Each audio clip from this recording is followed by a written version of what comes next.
Okay. Hello, everyone. I'm just going to give people a few moments to join this event.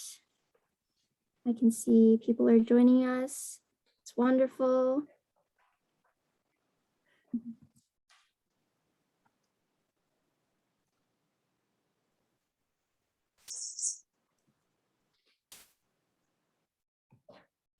Hello, everyone. Thank you for joining. We're just waiting a few moments to allow people to sign in.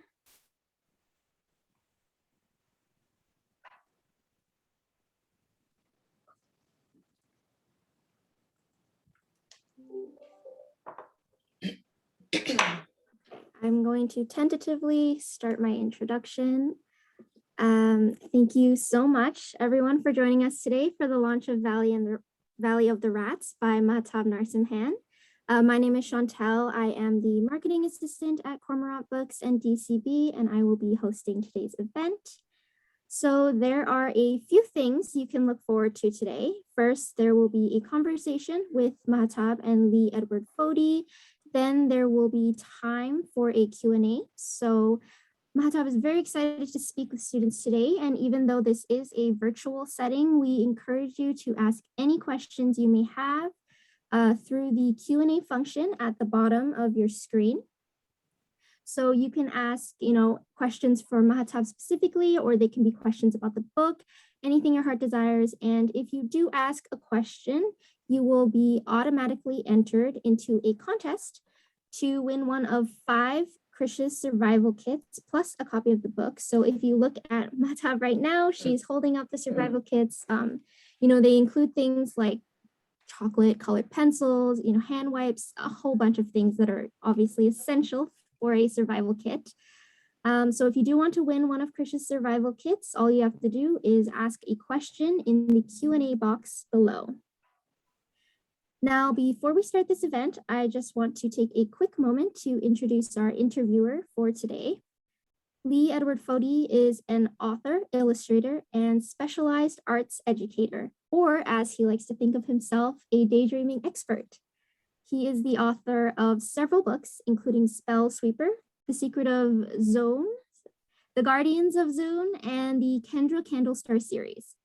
When not daydreaming himself, he teaches kids how to do it through creative writing workshops at schools, libraries, conferences, and in virtual classrooms like this one. Now I will hand things off to Lee to take the day away. Thank you, Lee. Thank you for your introduction. Welcome everyone for attending this wonderful book launch. I want to introduce Mahtab. She is the award-winning author of several books, which include young adults books, chapter books, picture books, middle grade books like this one, you name it. And her first novel, The Third Eye, won the Silver Birch Award, and the sequels, The Silver Anklet and The Deadly Conch, were also critically acclaimed. And her standalone book, The Tiffin, was nominated for a whole bunch of things. The Red Maple Fiction Award, the Manitoba Young Readers' Choice Award, and the Circa Snow Willow Award. Originally from Mumbai, she now hails from British Columbia. So welcome, Mahtab. I'm so excited to talk about this book because I feel very privileged. I got to read it in advance of the general release. So I feel like I've had a lot of questions burning in my mind that I'm desperate to talk to you about. So I do want to encourage everyone to ask questions. We'll be keeping an eye on those questions and we can weave those into the conversation. But I think I deserve to ask the first question, Mahtab.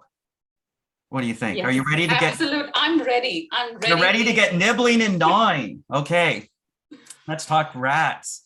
Okay. Yeah, so I was reading this book and, I'm naturally a pretty curious person, but I specifically resisted running to go research this because the first question that came up into my mind is, what is going on with this village? This village feels like it must have been inspired by a real place. And so that's my question. Like, did this village, was it inspired by a real place? Did you find something similar? Tell me, I need to know. Well, I have to say the village was, was entirely a figment of my imagination, but it did stem from a couple of a couple of things that I had been researching on the internet. One of them is a National Geographic documentary that I saw, which was on the Karni Mata temple in Rajasthan, where rats are revered instead of reviled. And I have to tell you, it was a gut-wrenching thing to watch. A temple filled with about 20,000 rats. It's a tourist attraction. And one of the key things is that the people, the priests that live there, they believe that rats are reincarnated human beings. And I found that very fascinating because reincarnation is a huge concept in, Hindu religion. And, to think that humans are reborn as rats, which is why they are worshipped and they are fed. And that, you have to watch that documentary. I was cringing, and yet my mind was going at, triple speed saying, oh my God, here's an idea. And then while I was doing this, I also found another very interesting PBS documentary about, it's called Motham, which is called the bamboo death. And this is what happens in a northeastern state in India of Mizoram.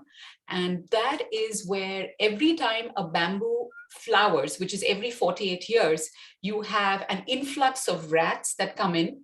They devour the bamboo flowers. And then when there is nothing left to eat, they start eating the crops.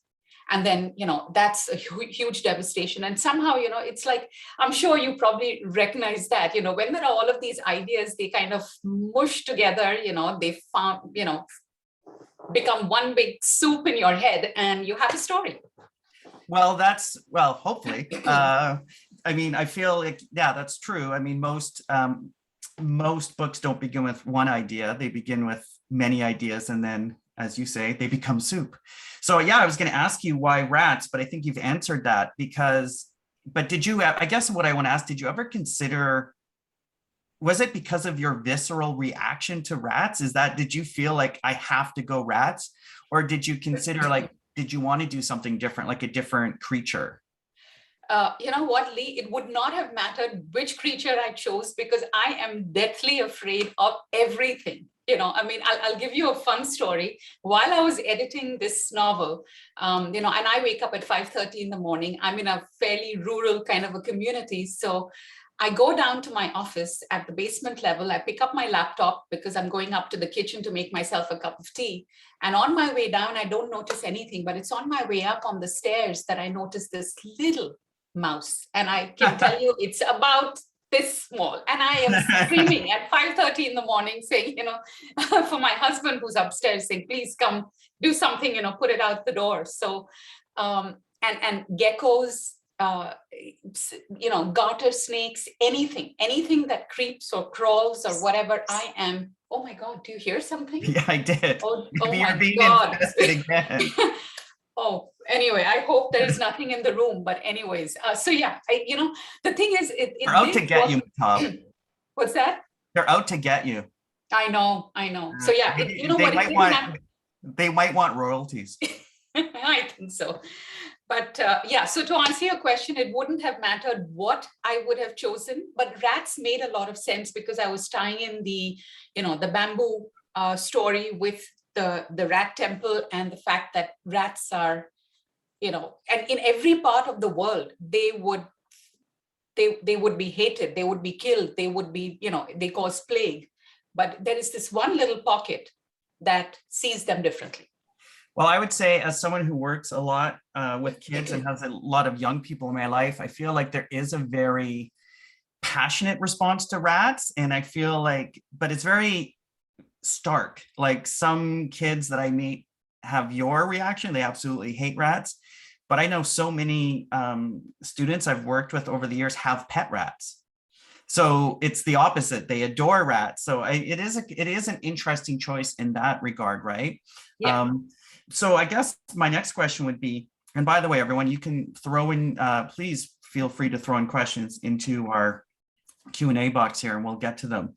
But I feel we're on a bit of a road here, Mahtab. So yeah. You have this hatred, I guess, is that too strong a word? This passionate, visceral response to rats. Did you find that working on this book changed that at all? Did it make it worse? Did it improve your feelings about rats? How did it? No, I would say it actually made it worse because, I mean, of course, I am very, very scared of rats, and, trying to research the sounds and the way they move and all of that stuff actually grossed me out completely. So honestly, one of the things I love doing is anything that causes a visceral reaction in me. I try and put that into a story because it kind of it's easier to describe because I can feel the same horror that my protagonist feels. And, there are a couple of scenes in there which are completely grossed me out. And I'm like, I don't know how I wrote them. But, the thing is, you do it because then you can convey that emotion in words, and your readers feel the same way. And I mean, you know what, I think in a way, horror stories are actually really good because they help you face your fears. And then when you have kind of conquered them through the structure of a story, you come out feeling a little bit stronger. Now, I'm not saying that if there was a rat in the room, I would be very strong right now, but I think I'd be able to get through it. I think. I don't think know. you're giving I think you're giving good advice, but I'll just let the world know that yeah, I am never writing a book about clowns. I'm not going through that exercise. So Okay. your rats are are clowns for me. But I do think that is an interesting thing that you point out because a lot of times I think when we think about the act of writing or creating a book that we think about following our passions. And I think you're just flipping the script a little bit there. And I think that's quite interesting because I know I've had moments where I'm working on an idea, I'm developing it, and then something crosses my mind and I think, oh, I can't do that for whatever reason. And then my next thought is, oh, darn, now I have to do that. It's almost like that if something, gives me pause, then I have to go pursue it. And it sounds sort of what you're talking about. Yeah. So we do have a question from Miss Ortiz. And the question is, how do you name your characters? And I think, that's something I personally put a lot of work into, and I'm always curious how people name their characters. So I think this is a great question. Yes, it is. Thank you, Ms. Ortiz. And I think it's one I always go to, baby naming websites. And unfortunately, after that, I keep getting blasted by, do you have a baby to name? Do you have a baby to name? And I'm like, no, I'm writing a story, so I don't have any babies to name. But I often go there and kind of look at names. I try them out, I test them out. I will also, especially because, some of the characters have, Hindu names and they have certain meanings to it. I'll probably go in there and just see what makes sense. Now I don't remember all the meanings of the names that I've chosen, but it just kind of sounds right. I will probably write a few paragraphs to see how the wording flows and how the character sounds. And I normally like to keep them shorter because Indian names can be really, really long, and I'd like to keep them a couple of syllables only because I don't want people to trip up on the names as they're reading the story. So yeah, it's what I like. You do look up etymology, like what the name. Okay. Yes. Can you remember what Krish's name mean, or did you, or God. was that? I'm not sorry. I don't. This proves everyone that we didn't test run these questions. These are all. Yeah. No, I don't remember. Okay. I totally don't. I just, what? The one thing I do like about Krish, we have plenty of students here. Someone can do this as a homework assignment. Yes. But I also know Krish is the name of a really famous actor in Bollywood. So I said, okay, you know what? That's cute. Sometimes I'll just go to Bollywood and pick up a few names from there. I love what you're saying though about what something sounds like, because I feel like I would do the same thing. I like the sound of it, or there's a feel of it. And have you ever changed a character's name, like used a character's name for many drafts and then suddenly switched it out? Yes, okay. That happens. It doesn't sound right, or when I'm doing the revision, because writing really is all about rewriting. Right. And the first time that I write a draft, I just keep going, I don't stop, and there'll be lots and lots of ABC, XYZ, or it'll be a name and then I'll put a highlight there and then I'll put capitals, revisit this. So my first draft is such a mess. And then when I go back to the rewrite is when I'll fix all of that stuff. I'll see how it sounds. I actually read out a couple of paragraphs as well, because that really, it gives you two ways of experiencing a story. One is the reading, and then, you also listen to it and see what it sounds, especially, because a lot of these stories, at least for middle grade, would be read out by teachers to their students. Right. And I would love to see how that sounds, because here I am just typing away, and then, okay, so how would it sound to readers? So that definitely gives you a better perspective. And then, you kind of change it or switch it. And especially, when you're writing it, some things don't trip you up. But when you're reading it out, sometimes when there are too many alliterations or too many words that sound the same and your tongue trips over it, that's when okay, I need to change that. Yeah, and you certainly notice, that's a really good point. You certainly notice narrative flow issues when you're reading it out loud versus just reading it in your mind, right? And yeah, especially when sentences are too long. Do you find that as well? Yeah, well, I for myself, yes, definitely, but also working with so many students as a creative writing mentor, I find that when we're reading out their pieces, that's when a lot of those issues come up that they weren't aware of either. So yeah, I think it's a fantastic technique. Or a fantastic strategy. We have a question here. It says, hi from grade 4 and 5s in sunny Vancouver. And it says, congratulations, Mahtab. And Luca, I'm hoping I'm pronouncing that correctly. Luca was wondering why Krish carries around hand sanitizer. That's every hero needs to be armed with a tool.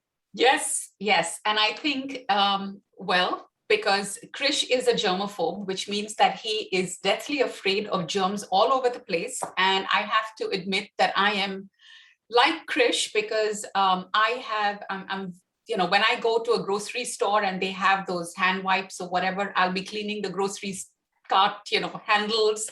I have hand sanitizer with me all the time. I mean, of course, more so now in these times with the pandemic, but it's just that, touching bathroom doors or any kind of doors or any kind of handles is it's got germs, and Krish is like 10 times worse. And that is actually one of the reasons that he decides to go on this trip, to get over his germophobia, to be able to bond with his father, and which is why he always has hand sanitizer. And sometimes I think in the very beginning, he loses it, the one that he has in his pocket. Mm-hmm. And so he has to wait to, get the one which is in his backpack. He always has a backup, just like me. Yeah, I always say to students, I believe the main job of an author is to cause problems for fictional people. And you really did that with Krish, like this poor character, injecting him into this situation and taking away his hand sanitizer. How could you? Fun, terrible for Krish, fun for us. Yeah, we have another question from Ms. Ortiz's class. Have you ever been inspired by other characters from other books or movies and then use them, but with your own twist? You know what? I think that's again a very good question. And the fact is that we're always influenced by everything that we see around us, the movies we see, the books that we read. In terms of actually using something that was in a different book, probably not, but it may have sparked an idea. And sometimes it's hard because you just keep collecting. I mean, I've got a little notebook. I always make notes of stuff that interests me. I've got an ideas folder. I'm always putting stuff in that.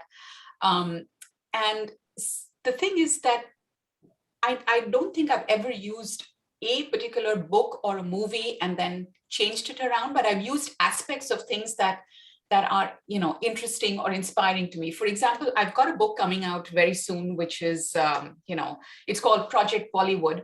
And of course, I love Hindi movies. I love Bollywood. But there is also this stereotype in there, which is there has to be a song in there where the heroine dances around a tree in a sari and gets drenched.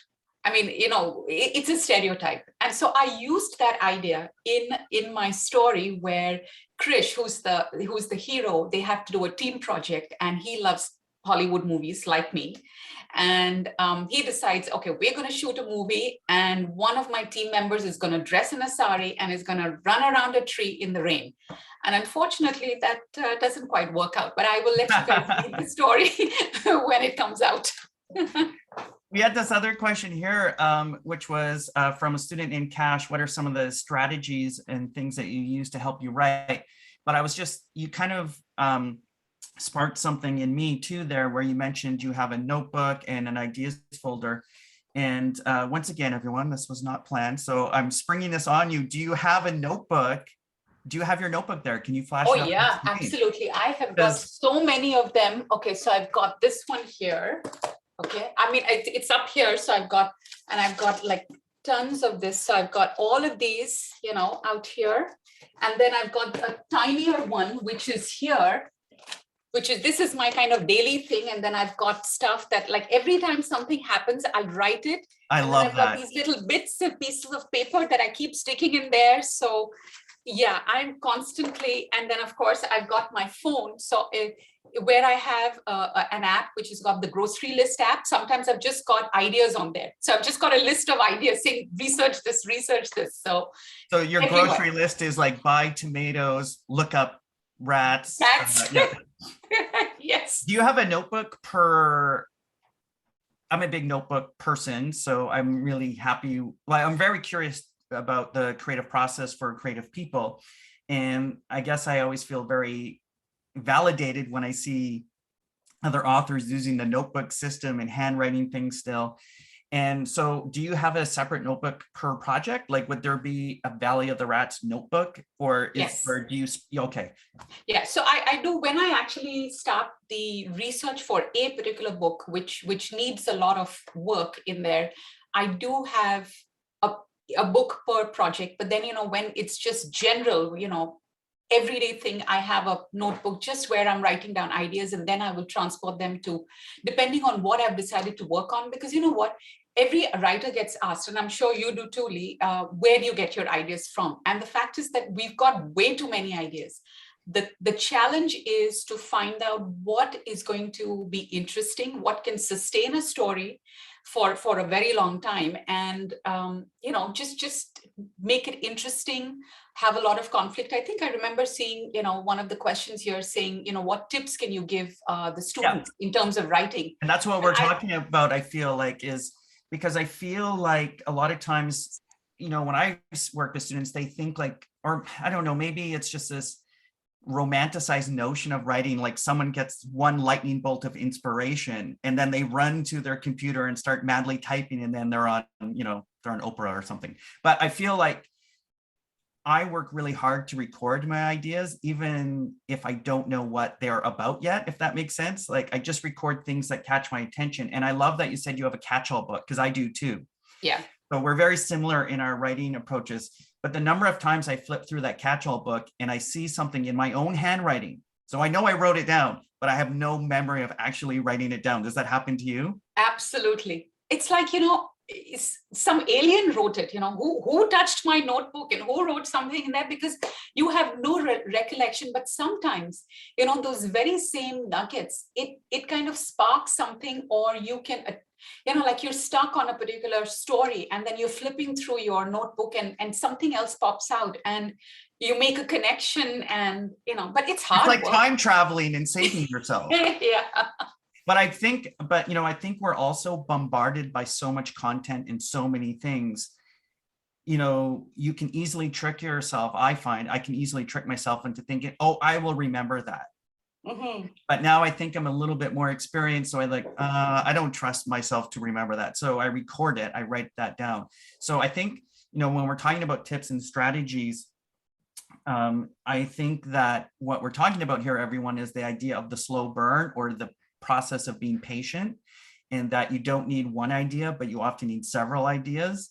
And to not always, if you are a writer out there, a young writer, I think Mahtab and I would both encourage you to get that notebook and start writing down things, but not necessarily worrying about what they mean yet, I guess, right?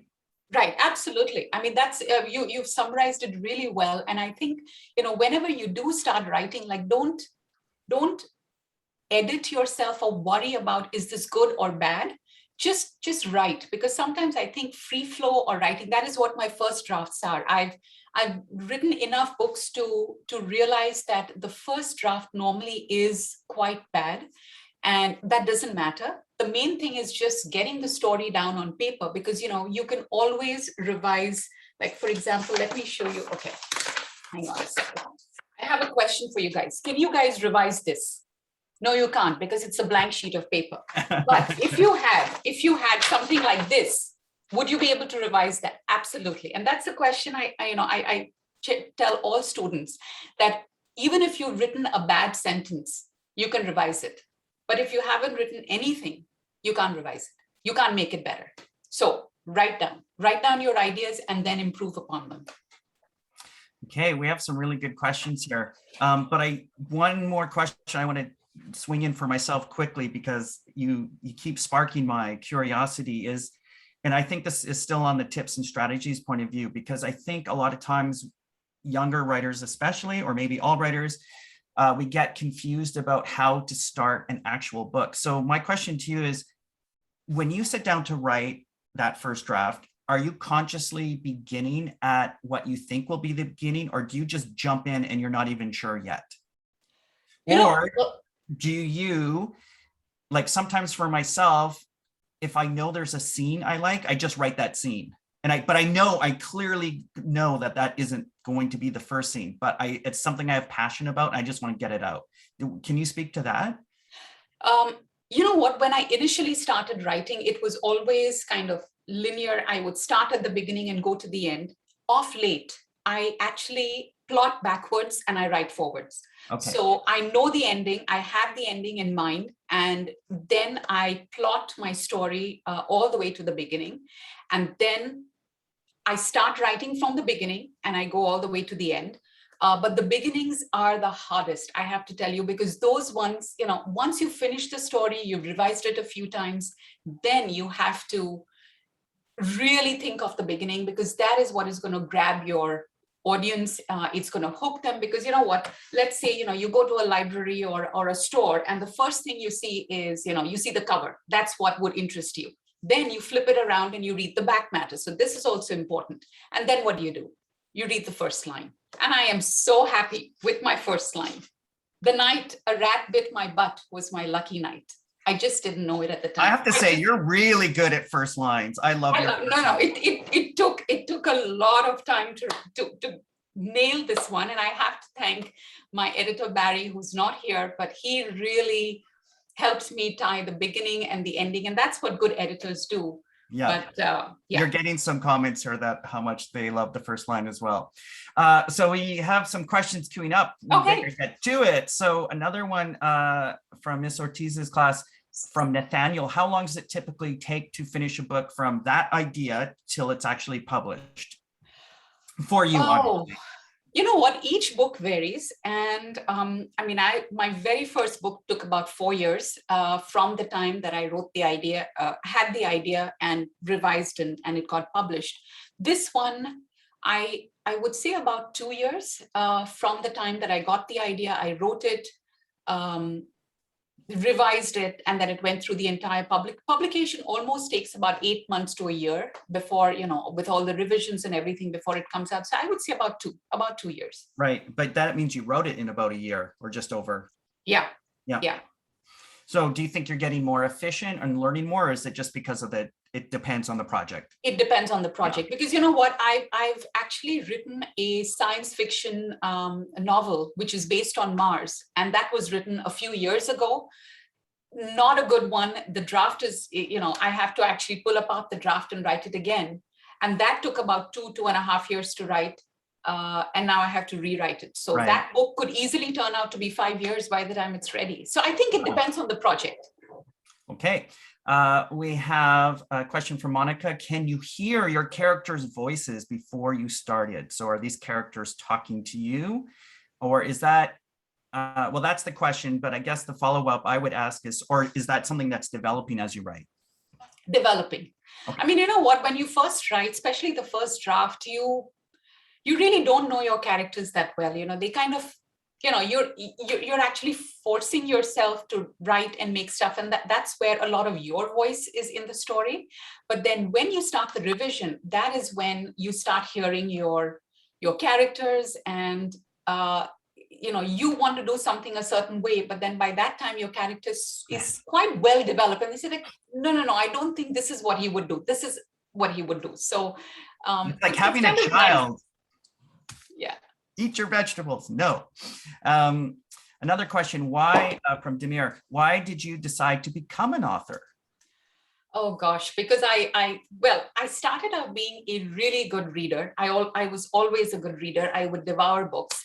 And actually, I started writing because of a really sad incident. My father passed away in 2003, and due to cancer, and it was quite sudden.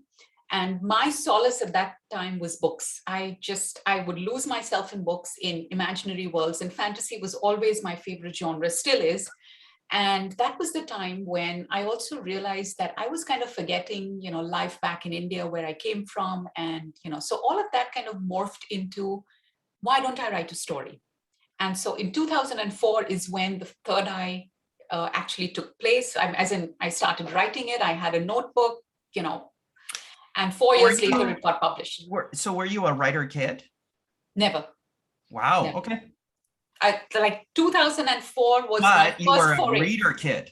Reader kid. Oh my God. I will tell you, I was such a sneaky kid, because in school in Mumbai, we had this amazing library, and we were a school run on a British curriculum. So we had a lot of British novelists in there, in fact, more than Indian novelists, but we had a limit of just 3 books per library card. And so I was so sneaky that I managed to get another card, and I would make sure I would go to the library at different times when there was a different librarian on duty. And then I would have 6 books to take out because I would be using 2 library cards. And that was very bad of me. But in my defense, I loved reading. So yeah. And I know that you in particular are a big fan of The Lion, the Witch, and the Wardrobe. So I kind of laughed or chuckled to myself when I was reading this book, The Valley of the Rats, and saw that you wove that into the book. Mm-hmm. Yes. So another question. Zamir wants to know who you base the characters' personalities on. And I feel like you've talked about Krish being a part of you, Mm-hmm. right? And I think that's, one of the questions I was pondering, but you've already answered it, was who are you more like, Krish or his father? So if Krish is like you, who is his father like? I mean, so I'm kind of Zamir, I'm kind of taking your question and riffing off of it and adding to it, because I feel like we know where Krish came from. So how about the father? You know what? The father is very much like like a lot of fathers I've seen in India, where, I would say they have very high expectations of their kids. They kind of push them towards, you got to be better, you got to be different, and the comparison, because I remember, facing a lot of comparisons from my family with, and I think subconsciously we always do that. We're always comparing our kids to the neighbors or to someone else. And I wouldn't say it's just an Asian trait. It's a trait with all parents. And you're always trying to, tell your kid to do better. And that's something that I wanted to face, saying, what, sometimes kids just need to be individual. They follow their own dreams, their own pursuits, and it may not gel with what a parent's idea would be. And in fact, now that I think about it, this really ties in with a fabulous movie. I think it's still on Netflix. It's called 3 Idiots. And if you guys can find it, watch it. It's an Indian book story, and that movie is based on a book, but it's about 3 boys who go to a engineering college, and they are all striving for very, very high marks, and they face a lot of pressure from their parents. And then finally, each of them finds their own path.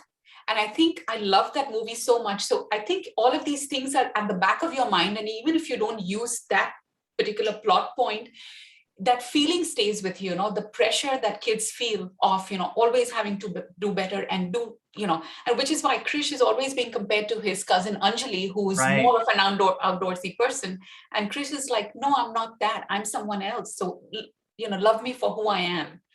And I think you're tying in, because we had an earlier question too about, get where how you get your ideas. So we're circling back a little bit and talking about, yeah, they do come from these maybe not the actual plot points, but the emotions sit with you, right? Yeah, that's a great answer. Plus, one more thing is, you have to have a foil. Like if your character is a certain way, if your main character, then the person who is going to be the one that he's going to be interacting with the most has to be different. And so that's where the conflict comes in. I mean, that's also one of the really important parts of a story is you've got to have conflict. If the father from the beginning was, yes, Krish, I love you, the way you are, story's over. Right, but because they have this conflict between the two, and Krish is one way, I've got to make the father a little bit more overbearing. And, even though he understands, he's always, gently nudging or pushing or, disappointed. And then you have that conflict, you have the tension building, and then you have the resolution. So, and you also have the entertainment of seeing these two different personalities, right? Like be in this situation. We had a question from Christine about choosing character names. I feel like we've talked a little bit about that, but she says, do you base on real people you have seen or interacted with, or random or specific based on personality? Have you ever done that? You talked about looking up baby names, but you're not really taking names from, like, I don't know, from a school teacher of yours or something like that? Yeah, no. Mine are just very, very random. And I make it a point not to use the names of anyone I specifically know unless I don't really like them. No, I'm kidding. No, I don't use names of people I know. Actually, sometimes as a tribute, I will characters that I really, really love. I may just use a first name or a last name or something like that, just as a tribute to that person if I like them, not the complete name, but I try to just make them up. I mean, there are so many, so much choice available. So yeah. Xenia is wondering how long it took you to write this book and when you started writing stories. I feel like you've talked about that. So I found it quite interesting that you were not a writer kid, but we know you've had we know you're a book thief. You had multiple library cards, so you were always a reader. We have a comment here. It's not really, well, there is a question here. How the heck is it possible your notebook looks so neat and organized? My notebook looks like I was making notes blindfolded. And I feel, Mahtab, that I don't, I don't know if this is intense of you or piling on, but there's look at this. I know it feels fairly messy. Oh my God, look at these. Oh, now I want to see Valerie's. Yes. We have a question. Adam is wondering why in the book the villagers are so strict, and so do you want to talk about that, about why the villagers are so strict? I don't want you to give away too many spoilers. Yeah. But... See, the villagers are strict because they have rules in place, and I would say their understanding is, or with any travelers that come in, is that if you follow the rules, we will, put you on your way and you can go back to civilization. But the fact is that if rules are broken and the secrets get out, then there is a problem. So which is why the rules are in place. And society is in jeopardy. Exactly. Also, I think as a writer, I always think, hey, rules are fantastic because then someone can break them. Exactly. Oh, yeah. I mean, that's another source of conflict, whenever I also sit down to write a story, one of the things that I always look at is, where are my sources of conflict? How many different situations can I have in here that will produce conflict, which will make it interesting? So have a rule and then have someone break them. Yeah. We have a question here from Rebecca. She's wondering if you can talk a little bit more about how you plot backwards. I will admit, I find that pretty fascinating as well. So Can you explain that again, or explain that in a little bit more detail? So there is, I think you guys can Google it. It's called Dan Wells' 7-point story structure. And it's not, he teaches that, but it's not his own. I think he borrowed it from another person who was teaching it, and I think it goes back to the Star Wars days when someone was writing the Star Wars stories. But basically what it is, it's, you have your beginning, you have your end, you have your middle point, and then you have your plot turns, and then you have your pinches. The plot turn is when something changes, and the pinch is when something goes really bad.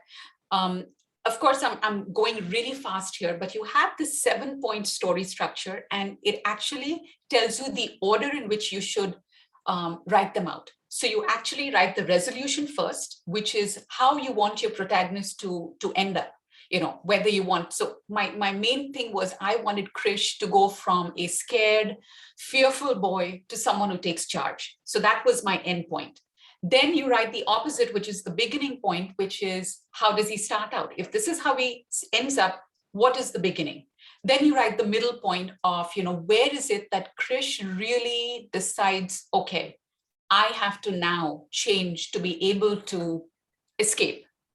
And then you have to write the plot point, the plot turns, which is how the story begins. So what is the inciting incident? And then how things go bad. Like when when you're doing a story or a narrative arc, there is this one point when everything is, all is lost. There is no hope at all. And then there is that one little, ray of hope, one little missing piece of the puzzle that comes up, which takes you to the end. And so if you look it up, it's just called Dan Wells 7-point story structure. If you Google it, you'll find it. And I have been using that religiously. And I even do it in the order that it is recommended because it helps. It really helps. And of course, it leaves a lot of room for surprises and deviations and everything, but you have the structure in mind, which helps you go back to the front. Yeah. Okay, thank you. And Rebecca says thank you too.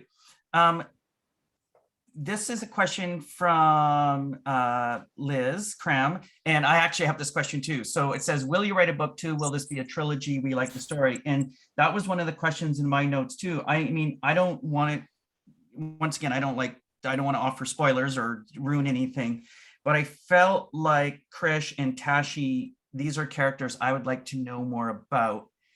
And so would you write a sequel? Or just thinking from my own experiences, sometimes I'm writing, sometimes literally backstory or future story. Sometimes I'm literally writing it down or just in my head because it's hard not to imagine what happens next. So can you speak to that about in terms of Valley of the Rats? That's a really good question. And I have been thinking about it because, without, again, giving too many spoilers, there is that connection between the two. And I always wonder, okay, what's going to happen next? So it is at the back of my mind as to what's going to happen. Whether I'm going to write it right away or maybe in a little bit, I don't know, because I'm already working on 2 or 3 different projects at the moment. But I would, what I love where Krish has reached in his journey as developing as a character, and his understanding of Tashi, who he kind of, earlier it was like, I come from the city and you guys are villagers. Yeah, and there's a nice change mirror. of perspective. Yeah. And I love that dynamic that kind of changes between the two, where earlier he thinks he's superior and then he realizes, no, I am going to need help. So I think I would. There's definitely something there. I agree. Yeah. It sounds like you have a lot of support for that decision. Oh, good. Okay, everyone, we're going to take a few more questions. We do need to leave time for drawing for the prizes, but we do have a bit more time for a couple of questions. And so actually, one of the questions I need to get in before we get to the other ones, because I don't want to run out of time for this. Mm-hmm.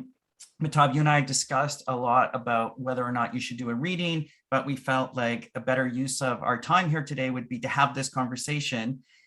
But I did want to know if you had a favorite line or a moment from this book, something that you can read out that you particularly cherish. And then absolutely. Could you read that out and then just kind of explain why you like that moment? Yeah, sure. I'm just going to grab my, oops. There they are. You want to meet Ratatouille? In case anyone was wondering. Well, there you go. That's my little rant. Not to alarm you. You still have a couple hanging out on your shoulder or by your shoulder. Okay. All right. So this is actually at the end of chapter 16. And I'm just going to read a very little bit here. This is Krish speaking or thinking. It felt like the time I'd missed a step walking into the basement, except this time I was tumbling down a steep flight of steps without end. I was almost sure I knew Imdur's secret.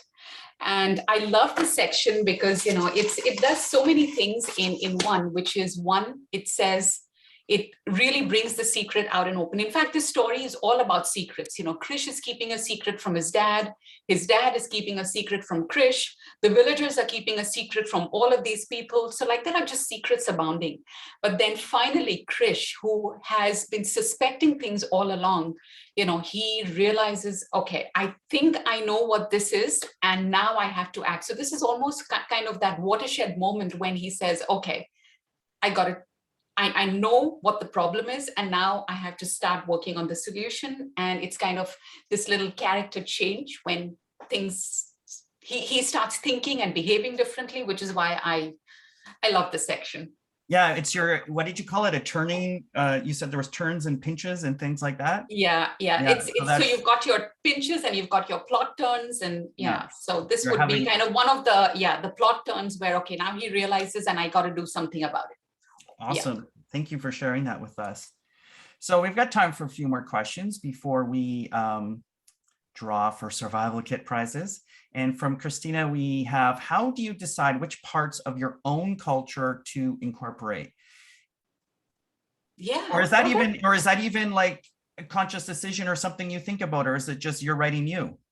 You know what? Most of my stories have been based in India because it comes so naturally to me. I think, I'm trying to think, like most of my stories, and that's because the whole setting, the culture, the way people behave, what they believe in, it just comes so naturally, and there is so much less research in that. And when I say it's less research, I don't mean that is, you know, everything that is from my culture gets into the books. But the fact is that having lived in India, having lived in Mumbai, where there is this diversity, there are so many people, so many religions, so many beliefs and languages, it is easier to incorporate it when I'm writing a diverse cast of characters. But how much gets into it, I think depends on if it is required in the novel. If it is going to slow down the narrative where I'm talking more about the other things that don't concern the characters, then they don't make it into it. But if there is a relevant aspect of the culture that is relevant to the story, for example, in this one, you know, reincarnation is a huge belief in Indian or Hindu religion, where people do believe that souls get reincarnated, and if you've done bad deeds in your previous life, you know, you're going to have a very difficult life, in your next, and like there is this whole cycle of death and birth and rebirth and all of that stuff. So reincarnation was a very important aspect, and that is what I took in this story because it was relevant, and that's why the villagers worship the rats. Okay. So yeah. Awesome, thank you. We have a question of Serena. This is from Liz's class as well. Serena asks, will you make it into a movie? And in brackets, we really enjoyed the trailer. That's great. Liz and class, thank you so much for your support and the survival kits, the stuff that you've been putting on the board. I would love to make this into a movie, but if you know of any producers who are looking for the next project. You have some support here because Ms. Ortiz's class is asking the same thing. Would you be open having one of your books made into a movie?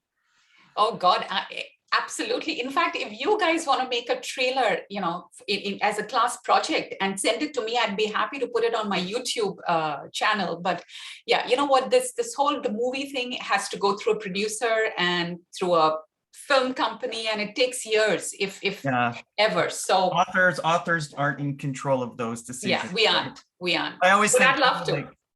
I would love to have, I'd be open to having books made into movies that I've written, but I'm a book writer, not a script writer, right? So maybe I don't know how you feel about that. Would you want to write the script, or would you want someone else? Yeah, I don't think I would. It's so hard. And I mean, with scripts, they also change so much of the book because it has to be now more visual, and there has to be, it has to be in a certain format, and there have to be certain things that have to happen at certain timings. So I don't So think that'd be here's a my good script. question. Your book is already pretty visual. So if we do get this movie made, are you going to go on set during the filming of any of these rat scenes?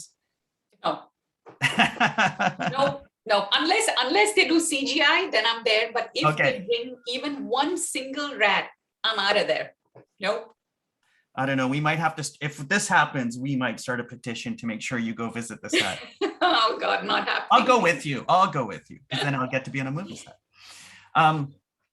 We have a question from Raphael. How many books do you hope to write? Oh, as many as I can. Honestly, I mean, it's such a joy creating, especially because I write fiction. It's such a joy creating something out of nothing. And for as long as, and for us, it's easy because, really, all we need is a computer or even a pen and a paper. For an author, our tools of work are the simplest ever.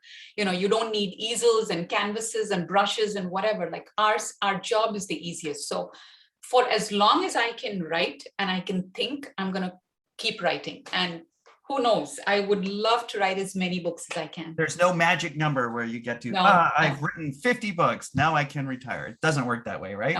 No. Alia, sorry, I hope I pronounced this correct. Alia asks, did your mom write when you were little? So we talked about, and what experience with writing did you have when you were little? So when you were young, we talked about how you were definitely a big reader, but not specifically a writer. But did you have any family member? Alia's asking about your mom, but did you have anyone in your family that was a writer? No, we were all good readers. Everyone loved reading, but no, there were absolutely zero writers. In fact, even when I wrote my first novel, I had no formal training in writing or plotting or anything. And I had to entirely depend on a critique group of friends that helped me shape and polish the novel. And I will say this, the first book, I had over 100 rejections. After that, I stopped counting and I had just one yes, one yes from Barry, actually, who said, yes, I want to publish your book. And it got published and here I am. So sometimes, you know what, you just have to believe in yourself, believe in your project, and all you need is one person to love your book and to support you. And, well, you have a lot of people supporting you here today. So there you go. Thank you. Thank you so much. I would say that just to step in, you also had the support of your reading career, because obviously reading teaches you a lot about storytelling. And from the kid who had the 2 library cards, I think that helped you out a little bit. You're right. You're absolutely right. Reading, you know what? Reading really, really sets your imagination on fire. And I cannot tell you how important it is. Like when people say, I want to write, but I really don't like reading. No, then you don't have the tools or the background to be a good writer. You have to be a good reader. We have a comment here. Congratulations on your new book, Mahtab. You said as a child you read mostly British authors in school. And so the question is, did you or do you now have any favorite authors from India that inspire you?